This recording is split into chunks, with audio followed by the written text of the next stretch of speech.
बैठे हुए हमारे अंदर। और हमारी जो आत्मा है वो इस दुनिया में आई है तो किसी कारण से आई है। हमारी जो सोल है, आत्मा है, उसका विनाश या नाश नहीं होता। आप सब लोग ये 100% ज़हन में बिठा लें कि हमारी आत्मा का नाश कभी भी नहीं होता। इसका मतलब कि आज जो हम यहाँ सारे लोग बैठे हैं, हम बोलेंगे कि आपका हृदय कहाँ है, आपका दिल कहाँ है, या आपकी आत्मा कहाँ है, तो सब लोग हाथ यहाँ रखेंगे कि यहाँ पर जो है परमात्मा हमारे बैठे हुए हैं। तो जो परमात्मा है, जो आत्मा है, वो सब हमारे इस शरीर में ही रहते हैं। भगवान स्वयं जब निर्माण करते हैं सृष्टि का, तो उस वक्त जो कारण और दीक्षाएं विष्णु होते हैं, वो ब्रह्मांड जो है वो अपनी श्वास से बाहर निकालते हैं। जब वो सांस बाहर निकालते हैं तो बहुत सारे ब्रह्मांड निकल आते हैं, बहुत सारे ब्रह्मांड की उत्पत्ति होती है। गर्भोदक्षाएं विष्णु उन ब्रह्मांडों के अंदर जो है वो बेसिकली एंटर होते हैं। गर्भोदक्षाएं विष्णु एंटर होने के बाद जो क्षीरोदक्षाएं विष्णु है वो सारे जीवों के अंदर प्रवेश करते हैं।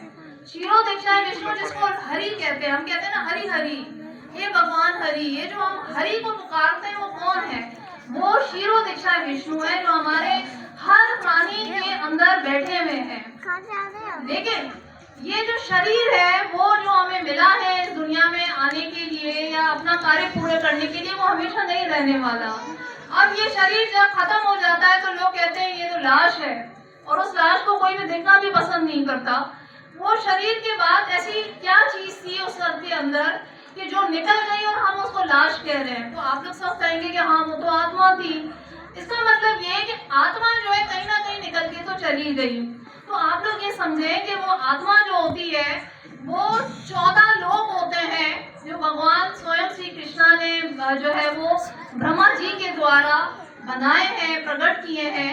वो 14 लोकों के अंदर जो है ना वो ट्रेवल करती रहती है। हमारी जो आत्मा होती है, समझे कि ये जो 14 जो लोक होते हैं ना, ये फ्लोर है, 14 फ्लोर है।